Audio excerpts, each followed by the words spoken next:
శ్రీ అభయాంజనేయ దేవాలయ పునర్నిర్మాణం కోసం ప్రతి ఒక్కరూ భాగస్వాములు కావాలని అభయాంజనేయ దేవాలయ కమిటీ చైర్మన్ మెతుకు హనుమంత్ రెడ్డి కోరారు. సిద్దిపేట జిల్లా నంగునూరు మండల కేంద్రంలోని అభయాంజనేయ దేవాలయ పునర్నిర్మాణం కోసం కమిటీ సభ్యులు విరాళాలను సేకరిస్తున్నారు.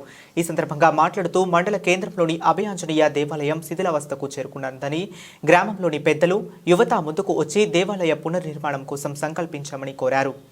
ఈరోజు నంగునూరు గ్రామంలో అభయాంజనేయ స్వామి దేవాలయం దగ్గర శ్రీ మహంకాళి రెడ్డి రైతు తరఫున 11,111 రూపాయలు చందా ఇవ్వడం జరిగింది. మా వంతు సహాయంగా ఇక ముందు కూడా అభయాంజనేయ స్వామి దగ్గర ఎటువంటి నిర్మాణం జరిగినా కానీ మేము అందుబాటులో ఉంటాము, అన్ని పనులు చేస్తాము, సహాయక సహకారం అందిస్తాము. ధన్యవాదములు.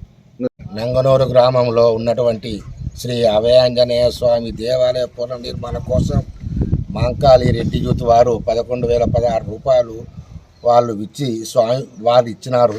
కాబట్టి వారికి, వారి కుటుంబాలకు ఆ స్వామి అష్టైశ్వర్యాలను, ఆరోగ్యాలను ప్రసాదించాలని భగవంతుని మనస్ఫూర్తిగా వేడుకుంటున్నాను.